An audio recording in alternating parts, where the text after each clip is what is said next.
G'day and welcome back to another edition of SuperCoach Edge. Liam, we've now delved into our best primo forwards and most recently our mid-pricer / value options. Why don't we complete the trilogy with a look at all things rookies? Yes, and as we have teased at the back end of the last episode, season 2024 looks to have just as many juicy rookies that we were treated to in 2023. I reckon even more.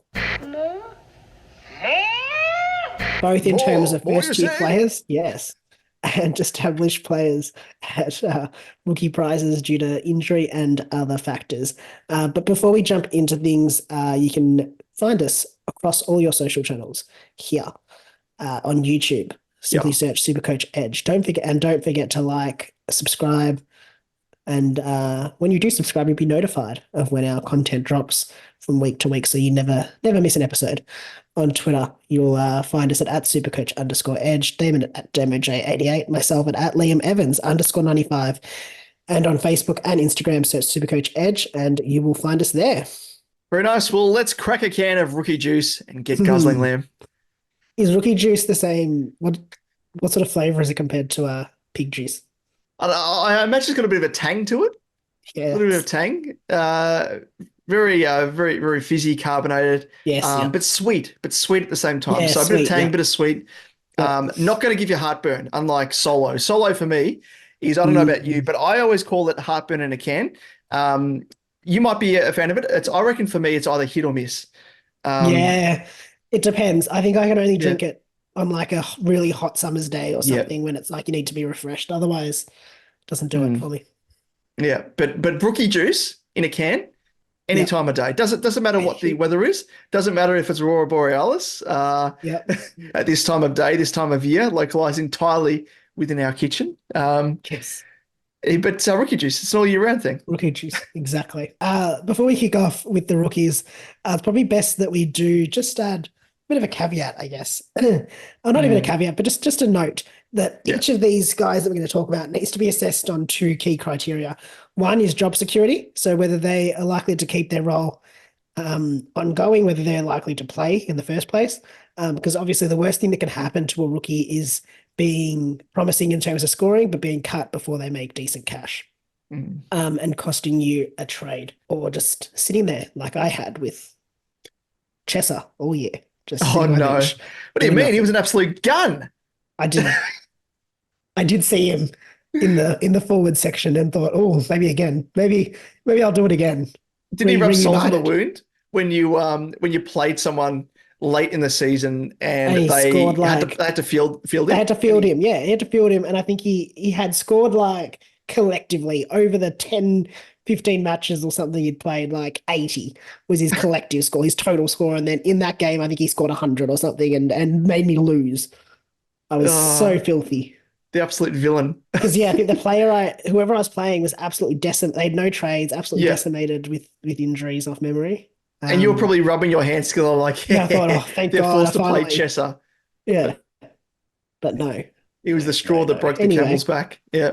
Yes. It was the arrow to the Achilles. Chesser, he did not, exactly. He did not have job security, and he also did not have scoring potential, which is the other key factor. So whether they have obviously the ability to score well in any given week.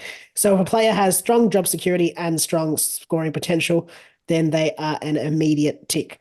Strong scoring potential but low job security is a risk, obviously, because they might score well but not have the longevity to make cash. High job security but low scoring potential does mean that they're going to be a slow burn. Not necessarily an issue, but you don't want too many of them in your side in any case. So we also want to preface this with needing to see each of these guys in the preseason. So you're probably going to hear a lot of wait and see. We'll have to wait and see. Get the binoculars out. Just watch. Yeah. We'll have to see how they go, and that's probably what's going to happen. We'll need to see them across and their role across the preseason matches, potentially round 0 for some of them, and then see who's likely to play in round 1 when we select them. Very nice. Well, Liam, do you want to kick us off? I was going to jump into the first one, but it's probably more applicable because he is one of your boys. He was a recent draftee last year. Couple of good games. Run us through who this player is. Yes, it is Elijah Sardis, 245.9K. He is mid-forward eligible.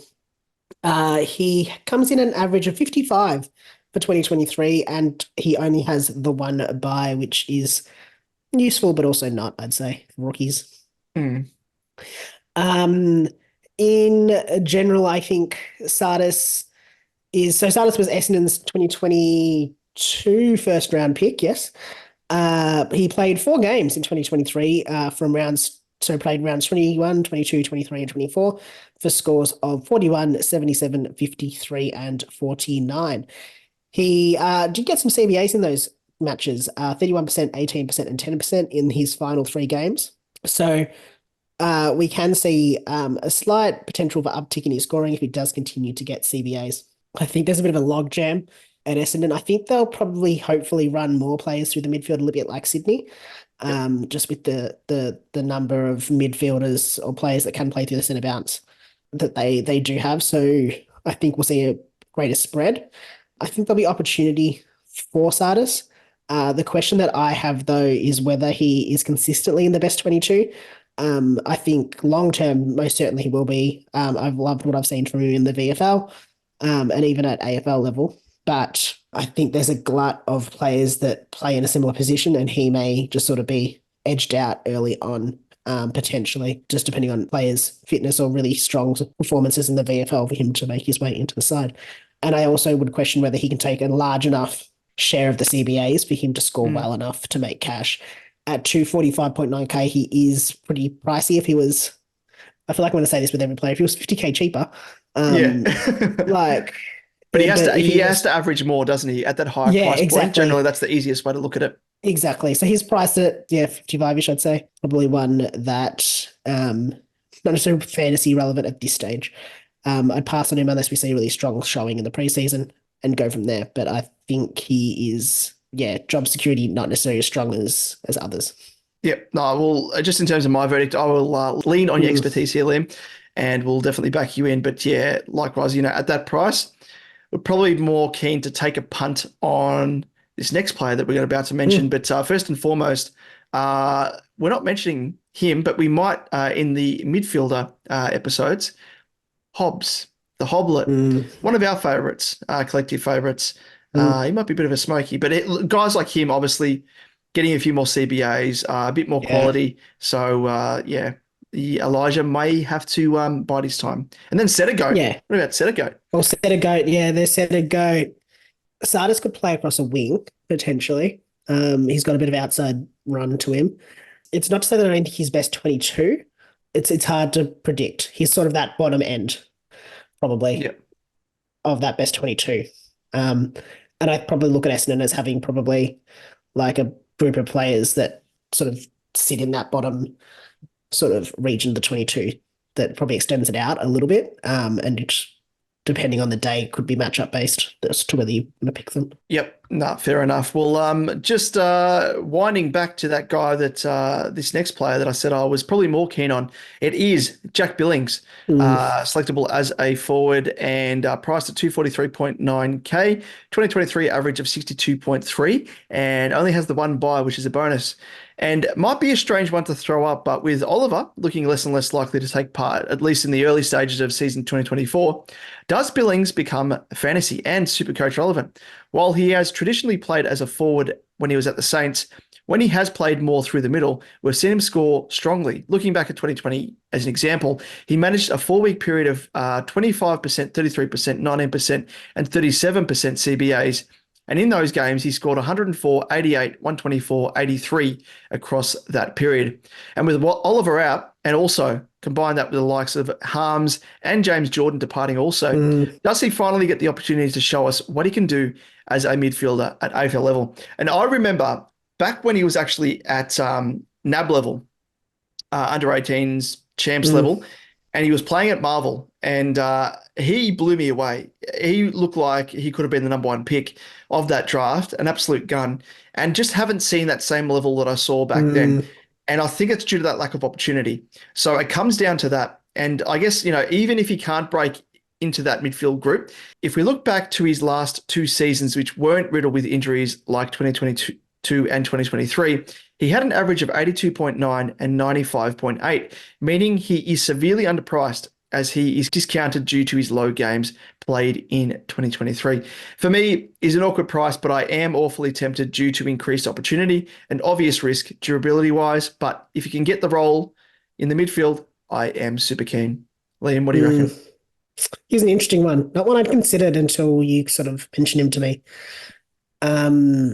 I think looking at his career sort of averages at the Saints, I mean, after he's in his fourth year, he averaged 92, fifth year, 80, sixth year, 93, 95.8 in his seventh, and 82.9 before having the last 2 years sort of derailed by injury.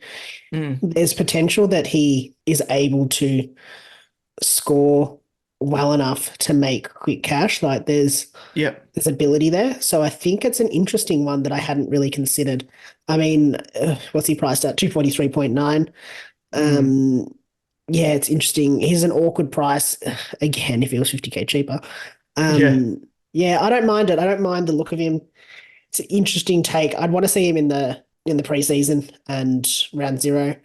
And I'd probably prefer to look at rookies who are probably lower priced and a bit less speculative, but could be one to consider. 100%. We'll keep an eye on him. We'll use that phrase for second or third time, and we no doubt use it for some upcoming players. But who do we have up next? Yes, we have Chris Burgess, 129.1K forward, 2023 average of 33. He has been the leading goal kicker in the VFL for the last 2 seasons. And Burgess was traded by the Suns to Adelaide. While he is a noted goal kicker, he has the ability to play at either end and could be an option as a key position defender for the Crows, who are lacking in that position, especially with Tom Doedee crossing over to the Lions over the preseason, over the trade period. As a key position forward or a key position defender, though, he would likely be a slow burn. His averages in season past read 36, and that was in 2022 when he played 2 games, and 57.6 in 21 when he played 19 games. One thing to note, though, is he also played as a ruckman in 2021, which probably does inflate his scoring and his average, and that was that 57.6. So something just to think about.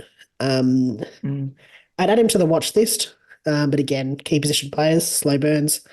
I'd wait and see, as we are going to say quite a lot. But yeah, one to add to the list to think about. Yeah, 100%. Just echo that sentiment there. So definite watch at near bottom price. So you've really got to pay attention. But unsure at this stage, even though he was a trade-in candidate, as to whether or not he's purely depth or if he's going to get a start from round one. Like you said, one to watch, especially, if he does play, it depends as well. Like if he's playing defense as to what role he plays, could he be, a third man role, more loose in defense, intercept mark, that sort of player? Or alternatively, he's going to be a lockdown role type defender, or he's going to be switched between defense and forward, which adds even more volatility into the mix. But yeah, wait and see. Let's move on to the next player, and it is a youngster in Aaron CADMAN, former number 1 draft pick. Comes in priced at 127.6 as a forward, and his 2023 average is 22.8. He does unfortunately have that extra bye, given that he is playing in round 0, but the 2022 number 1 pick, he managed 12 games for the Giants in 2023, but never really impressed with strong scoring, with his high score being 36. Another year in the system may mean that we can expect some better scoring and better job security as well. But as a key position forward, again, he's likely to be a slow burn at best. I think he's going to be given every opportunity to play all games for the Giants. So should be worth the spot on your bench, potentially on that alone. But again, just repeat ourselves, as we always will be doing over this episode, he's going to be a slow burn. So you've really got to weigh up in terms of especially other players at this price point that do have equivalent job security. Are they going to be able to provide a bit more scoring potential and therefore a bit quicker price appreciation as well? But Liam, what are you thinking at this stage? Yeah, probably a pass at this stage for me, just because he's a key position forward. But that's more so a pass as in probably not first up on the list. Probably further down the list, a break glass in case of emergency, I guess, if we don't have any rookies available to us. Probably not that level, but probably not probably in the middle of my list. At 127K, he's cheap, but there's probably cheaper who have more scoring potential, probably, as opposed to better job security, because I think he should have decent enough job security. But definitely bench cover is what I'd be considering if I would not be playing him on field. No, exactly right. Next guy we got here is Sam Darcy. Not to be confused with Sean Darcy, like I did earlier. The son of. The son of. Say that again. Luke Darcy. Gotta love him as a commentator, don't you? Sam Darcy, son of Luke, as David said. Say that again. 123.9K. He's forward eligible. He had my God, these averages are getting lower and lower. 19.3 2023 average. Similar to CADMAN, Darcy was an early pick for the Dogs as a father-son prospect, but is a ruckman / key position player.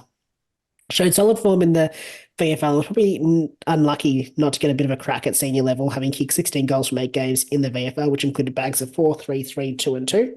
Will be a slow burn as a key position player with a high score of just 28 in 2023. In 2022, though, he did manage to average 55.3 from his 3 games played, with a high score of 62 and a low score of 42. So not too much variability in scoring. Not great scores, but not the worst for a player priced at 123.9. Does obviously enter his 3rd year in 2024 and has done enough of an apprenticeship to earn himself an extended opportunity. But with Norton, Jamara, Ugle-Hagan, and Lobb, the first choice forwards, he may need to wait for injury or Lobb to get dropped.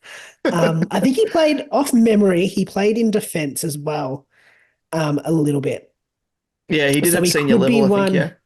So they're, I'm trying to remember, did they pick anyone up in the defence?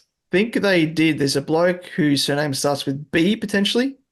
Whilst you have a look through there, I'll just do a quick search and find out this bloke. So I might jump into my verdict then. Yeah. Job security and scoring potential will probably both be a concern for Darcy.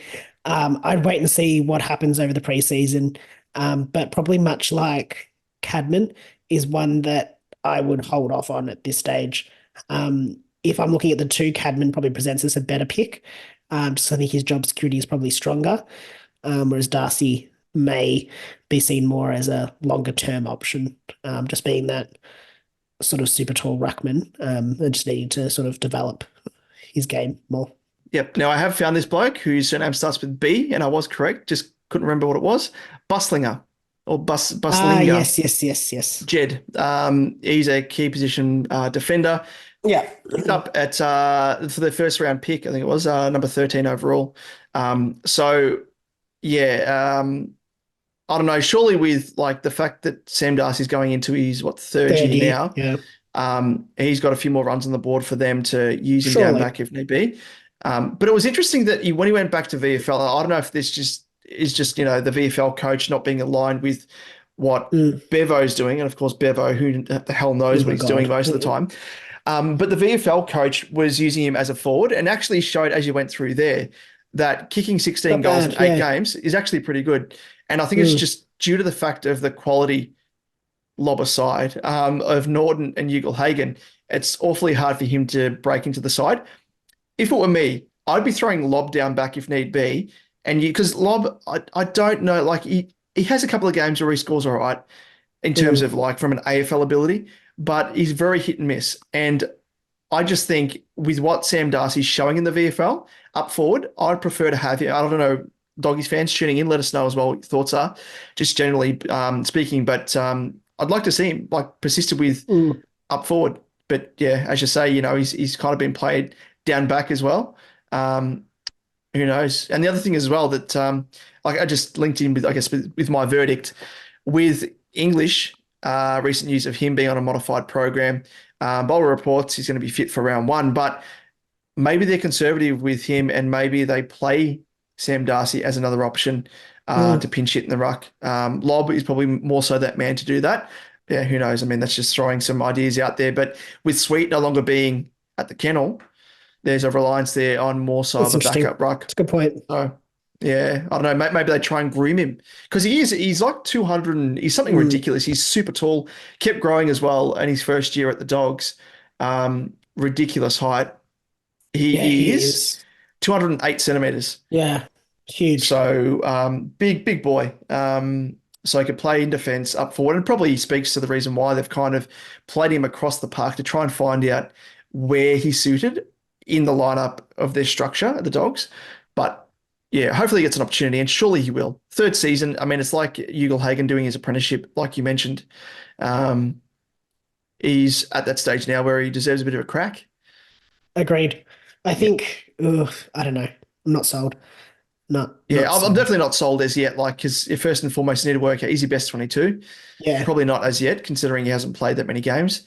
But he's probably more so at that, speaking about him at that point of being a third year player. He needs to, yeah.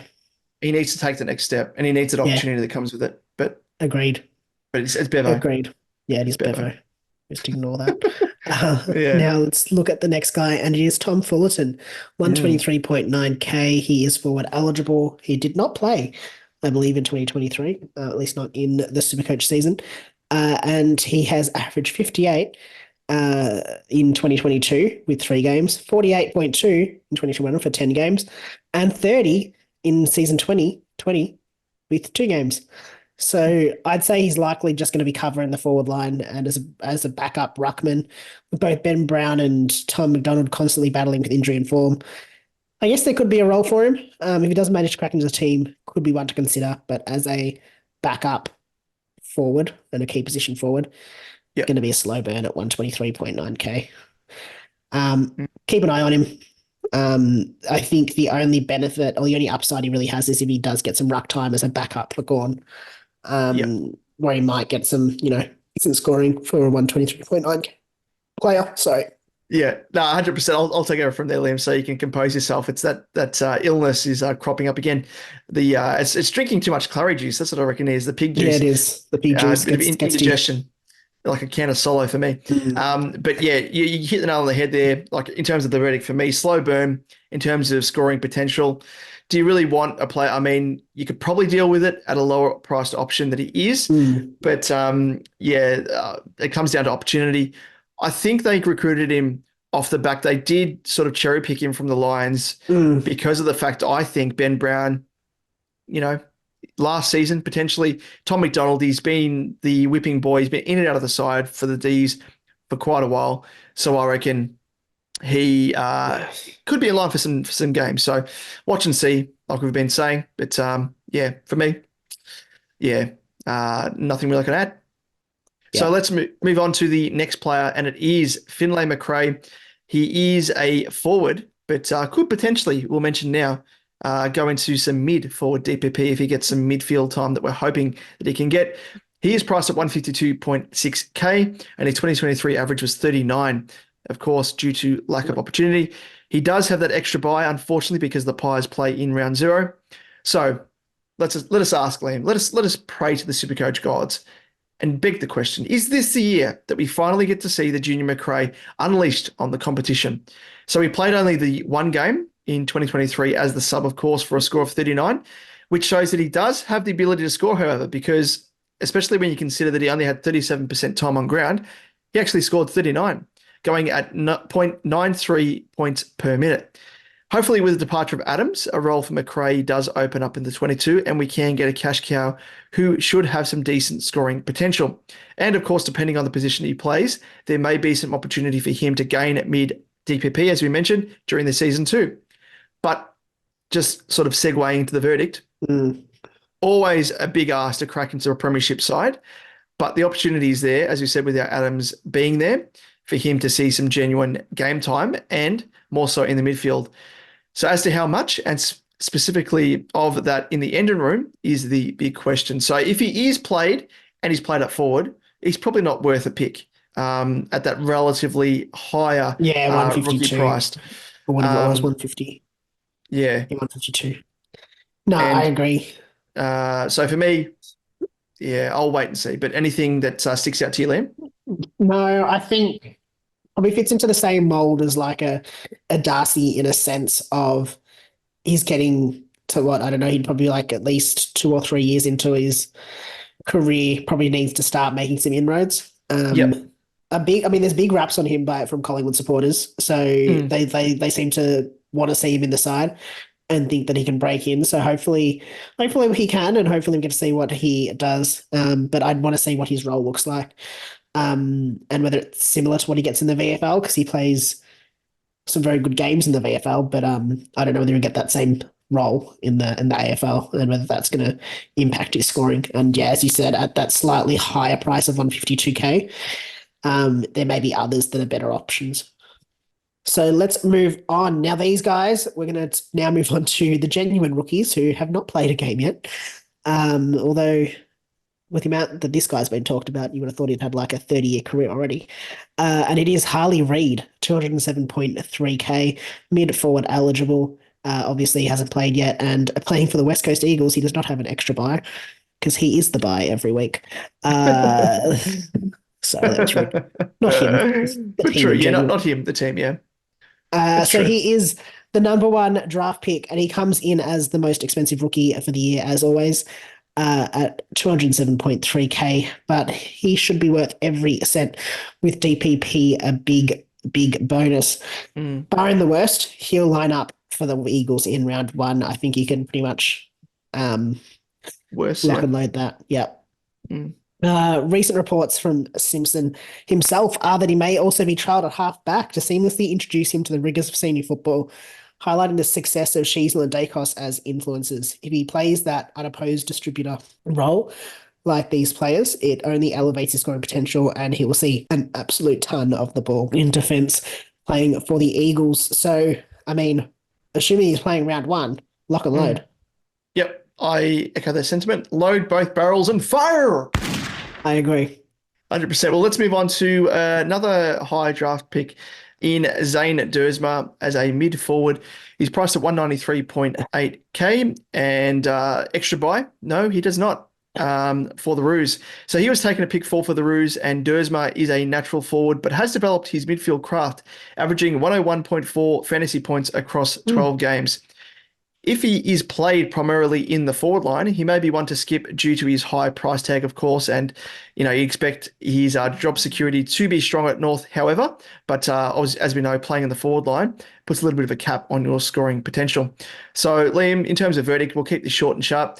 I don't mind paying for the extra job security in this case, but it, again, must come with some sort of element of decent scoring to warrant selection over someone cheaper, because at this higher price point, you kind of need to weigh things up. But for you, Liam, what are you thinking? Yeah, I think job security is the key here. You're going to pay for his job security.